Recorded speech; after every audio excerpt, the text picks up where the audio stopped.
GearNetwork.com. The following is a presentation of the Gear Radio Network. I'm rich, I'm wealthy, I'm JC Money. Coming to you live from the Gear Network studios in Rochester, New York. This is the JC Money Show with your host, John Cimino, a.k.a. JC Money. And now, here's John. Coming to you live, ladies and gentlemen, from the Gear Network studios here, Rochester, New York. This is the JC Money Show here on the Gear Radio Network. How in the blue hell are all of you? My name is John Cimino. I am JC Money on Threads. That's right. Used to be on Twitter, and now I've got to get out of that habit because I'm no longer on Twitter. I deleted that, or X now, as it's called. I'm not on there anymore, so if you try looking for me and try tagging me in on anything there, nothing. But I will say I am on the Threads, and it is really nice, and I do enjoy that. So do please consider finding me on there and linking with me on there. And as well, again, ProWrestlingTees.com/TheJCMoney. That is the way to support my venture, my wrestle venture, my podcast venture, all of my, things that I'm doing here. That is an easy way to support it. Of course, downloading and subscribing to the JC Money Show feed wherever you get your podcasts. That's a great way as well, and a very easy way and a very free way to do that. And then, of course, I do have the Patreon page that is under construction right now. Patreon.com/IamJCMoney. It is $3 a month, and there is content being loaded on there constantly. I'm doing what's called a soft launch with that right now, though. I'm not fully ready for the full launch, which will be what it'll be. I'm not. It doesn't escape me that I'm on a certain level of pro wrestling importance, right? I know not very many people are going to do the Patreon page, but if you elect to, it's a way to do it, and it's a way to get some extra things like extra podcasts that are recorded in the podcast off season in particular. And I'm still doing it, but I'm doing it exclusively for the Patreon page. One benefit of doing that is that it helps me keep my rhythm sharp with podcasting. Helps keep me in the mode and the zone or whatever, so that way when I do the normal podcasts like you're listening to now, I'm a bit more fluid and I don't have any hang-ups or creative writer blocks or anything. I get on there, I turn on the microphone really honestly, and I talk. And I talk behind that paywall specifically because I know that there are a lot of subjects that I could speak on, and in some instances I do speak on that paywall that you'll get there, but you won't get here on the regular feed for reasons. The only real reason is my sanity, honestly. If my sanity is going to be questioned, honestly, pay me some money for it. You know what I mean? That's really the gist of that. But there's a lot of good things on there, and there's a lot of things that will be on there when the major launch is on, and my team and I kind of get that all together. So, but on this edition of the JC Money Show here, I just wanted to kind of put over the Upstate 8 tournament, the Upstate 8 event that is going on at Marketplace Mall on August 11th in the entrance between Dick's Sporting Goods and Dave & Buster's. There's an entrance there, entrance number 7. That used to be the old NYC clothing company. That is now the FCWA Academy, the FCWA Arena, whatever you want to call it.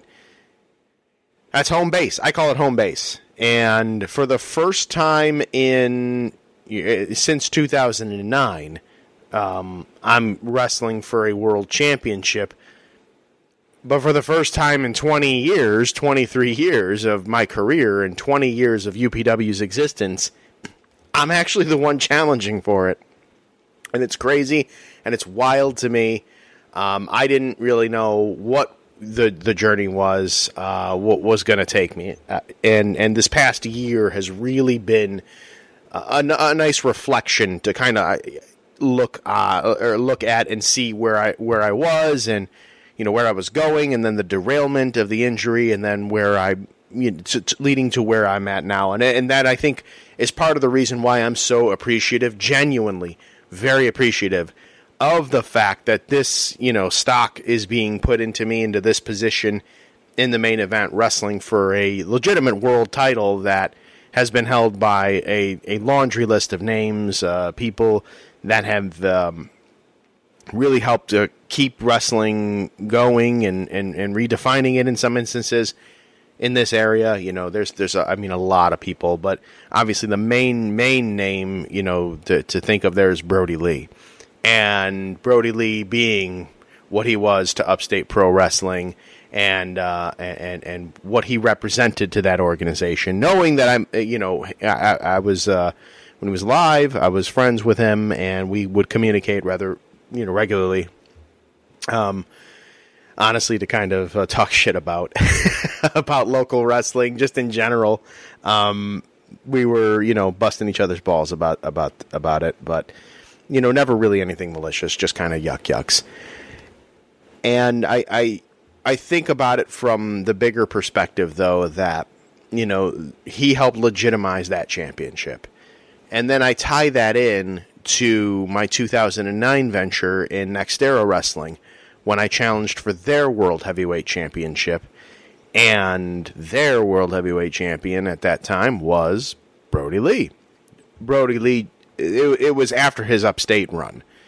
He was still working for Upstate, but he wasn't Upstate champion or anything like that, at that time at least. And it was probably a couple of years before he was signed by WWE. He was starting to gain a lot of steam, and he was starting to work these overseas tours. And one instance I was made aware of was, when they put him over at Next Era Wrestling for the World Championship there, the idea was that the company was going to get into a Brody Lee Johnny Puma story feud. Was going to carry over several shows, and for reasons I've not been made privy to, I assume it's money, but I don't know. Johnny Puma and Next Era Wrestling had a falling out, and Johnny Puma was no longer on the Next Era Wrestling roster, and they needed somebody for Brody to drop the belt to, because he was going to be doing a European tour. And, then he was going to come back, but then it would have been, right after that, it was Japan. So it wasn't like he was going to be able to appear at every Next Era Wrestling show defending the championship. But the problem with Next Era Wrestling was not necessarily the place itself or whatever, is that the talent pool that was there, we had a lot of very good workers, but a lot of them were not well known. Because it's Next Era Wrestling. Upstate was always the number one show. Back then they were NWA New York, I believe, or NWA Upstate. But they were always the number one show in town, and we were always chasing them. We always felt like we were chasing them. We felt like we were a very different product from them. They were doing kind of the super indie style, and they were getting like names like Claudio Castagnoli or Sterling James Keenan, whom you might know today as Corey Graves. Just a who's who was coming through the Upstate doors, and Next Era was more local. And it sometimes in those products it shows there's a distinguishable difference. But when you have a talent like Brody Lee that's there, his words carry a lot of weight. So when the issue with Johnny Puma and Next Era happened and Puma left, that left an open vacancy for who was going to be the one to take Brody Lee's championship from him. That turned out to be me,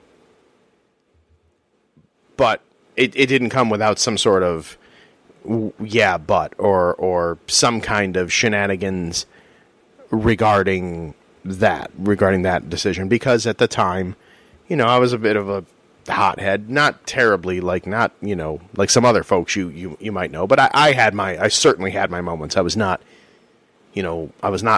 perfect by any stretch of the imagination, and I'm still not, but, I feel the difference between, myself at age 28 going on 29, and myself now at 42 going on 43 in December is the mental clarity that I have now. And the fact that back then, when I was picked by Brody himself, Next Era didn't want to do it. Next Era didn't want to go with me. They wanted to go with someone like either, Smith was challenging for his self, I heard, and Brian Emanon was challenging for him, and then the other members of Creative kind of had another idea, a couple of other guys, Cryptic and I think somebody else, I can't exactly remember, but Brody was the one, as I understand, and I always understood it, that said, I'm dropping the belt to JC.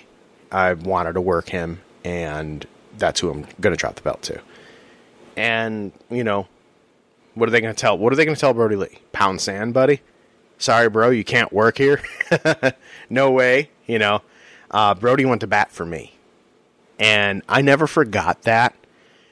And but back then, my mental stability back then, it was okay, but I was, again, on edge a lot, and didn't really have a full understanding of myself, and certainly wasn't behaving like an adult because of some of the people that I would regularly associate with at that time. They themselves were very mentally immature, and I just kind of fell in line there, but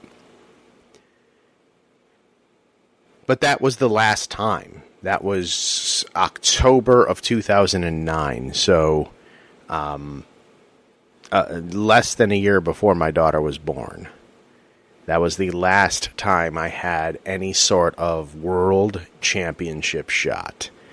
And in that championship shot I had, Brody, put me over, and I won the championship belt, and, for the first time ever, was the main title holder of a company. And I didn't really like how I was used after that, but, in the same, I did what I had to do, and I did what I was supposed to do, or what I was asked to do, and I never really gave any gripes about that. It was a great opportunity. I was young. Lots of people that, even were younger than me had that opportunity at that time, and they kind of pissed it away. I had the opportunity, but I treated it as I knew it was going away very soon. Like, I was going to be a transitional champion to put over Brian Emanon, whom had bought into that company at that time and was putting all his eggs in his baskets, as being the face of the company and building it up and doing whatever he wanted to do. So I knew that the plan was to eventually get the world title to Brian Emanon, but to get it off of Brody Lee, they used me. They had me as the interim, and that was what it was. I had some actual very great matches. Colin Delaney was a match I had, where I wrestled him. He came into Next Era to challenge me for the championship. We had a great match there, and so the run wasn't necessarily bad. I just didn't like how the endings. It was always like a schmaz kind of ending and interference involved or whatever. And I don't feel like I was a legitimate, champion or I guess in retrospect, looking back now, I could see, what they were going. They were going for, like a comically like heel champion. Like, I almost feel like they wanted me to be the Miz back then, which, is one thing, but then they didn't really say that. And the character that I was portraying was more of a, that the darker, like, gang mentality with the group I was running with back then, whose initials I won't say. So that was my only real opportunity with this. So to learn now that some 13, 14 years later, I'm in a position now where once again I'm in a world title consideration, world title match, and this time it is weird because unlike last time where I didn't think anybody would pick me because of my own abilities or anything like that, this time I just thought I was too damn old. Like, I didn't think that someone my age, and I know it's been done, but those guys are kind of like anomalies to the rule. Like, I'm talking about the Lokes and the Chips and everything. Like, those guys, like, they age, but they age gracefully. And, athletically, they're still able to do the things. Whereas with me, I'm really discovering my limits and what I'm able to do from a training perspective, from a dieting perspective, from an in-ring perspective. So, I've adjusted a lot of my game to kind of accommodate for an advanced age now, and having to be a little bit smarter with my intake, and having to be a little bit more strategic with my workouts and how I work out, and on what kind of a cadence I work out with, and what types of workouts that I do. So I was doing a lot of that just for me. I wasn't necessarily doing it because I was hoping for wrestling to, reward me like it has. It's since my return to the ring, it's just been an incredible a rewarding experience, and it's humbling. So to learn that I was going to be given this match at the Upstate 8 against Maximo Suave for the UPW World Heavyweight Championship, it was a culmination of just everything, man. It was, this match here, it legitimately brings 23 years of pro wrestling together. You know what I mean? 20 of them being with UPW, Maximo with his array of knowledge and his being seasoned and where he's gone and where he's going, right? And me with, 23 years of hanging around and going all the way back to New Millennium. And it was crazy. At the last UPW show, one of the fans showed, who's a regular. Her name is Amy. And she actually had a picture of me from New Millennium when I was a referee. It was in the year 2000. And I was refereeing the NMW World Title match. And there was a picture of me holding a gimmicked up WCW United States belt, which was then the New Millennium Heavyweight title, holding it over my head, showing the audience with my referee shirt and my f***ing Gene Code jeans. So that was the times, man. Those were the times. I had a buzz cut and everything. I looked ridiculous. But, in my mind, I was holding a belt that I would eventually... that I wanted to hold. I didn't know indie wrestling at the time, really. So I thought New Millennium was going to be there forever. And then New Millennium closed, and then, UPW opened, and then, I went and kind of did my own thing, and, we all know the story. 17 years later, after, I had left, I had come back to UPW, and, with the intention of just, I couldn't have comfortably retired, I think, without having come back and gone full circle with UPW. And when the opportunity came to do that, it was awesome. And I certainly didn't think, now almost 2 years later, or a little over 2 years later, I should say, that I'd still be here and that I'd be in this position that I'm in now, which is challenging at Upstate 8 in Marketplace Mall, Maximo Suave, for the UPW World Heavyweight Championship. And I do want everybody, if you're able to, it's wrestling shows are a fun time. So think about going, consider going, and when you go, enjoy yourself, have fun. We're all there kind of doing the same thing. We're all there kind of in on the same joke, right? Hint, hint, wink, wink, right? We're all a part of a television show that's going to be aired somewhere. IWTV specifically, but anything. So it just the shows there are a real good time. Everyone's in on the joke. Everybody goes there to have fun, and the crowd, the atmosphere is always fun and wonderful. So I do want to see everybody there, and I'd love to see everybody there and loud and cheer, whether you're cheering, booing, whatever. You just go there, forget about the outside world for a couple hours, have a good time, enjoy a show, come say hello at intermission or after the show. I always make myself available. And I look forward to the match. I look forward to the opportunity. I look forward to seeing everybody there. It's nowadays I've learned the important benefit of appreciating the things around me and just appreciating everyone. So I would greatly appreciate it if everyone could show up, though. That would be fantastic. I'd love to, if we win together. And we are put over for the World Championship. We win. We beat Maximo Suave for the World Championship. I promise I'm going to do it. Y'all can hold me to this. All right? I want you to hold me to this. We will have the biggest See It, Clink It on Facebook to date. That's right. The See It, Clink It, where I take the phone, we do the selfie, and I have the can of beer, and I'll clink the front cam. And as a toast, it was a pandemic idea from Super Beast that's just lived through the test of time and is one of the things I love the most with my inner circle. But in a situation like that, I feel it would warrant the biggest one to date. So that's my promise to you.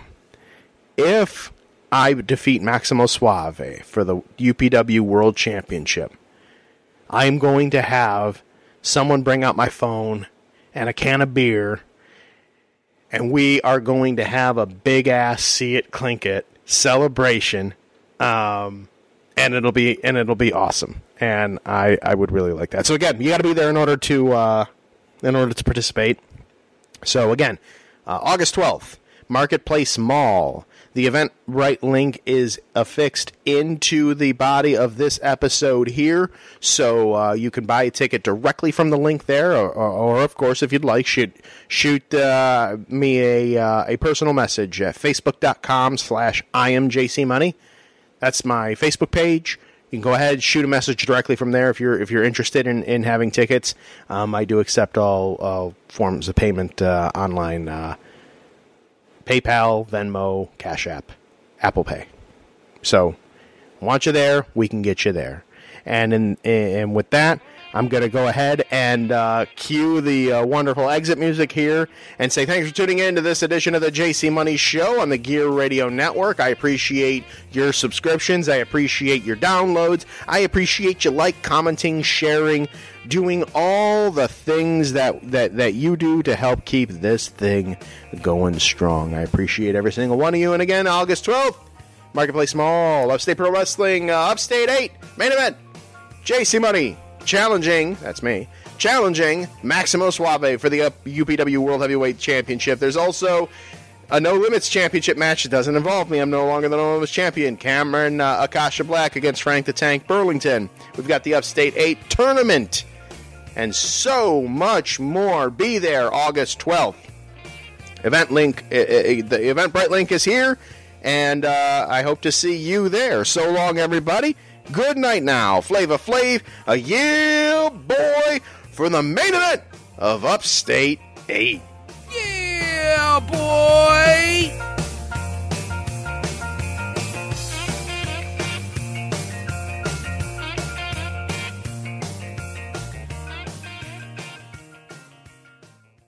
The preceding presentation has been brought to you by the Gear Network.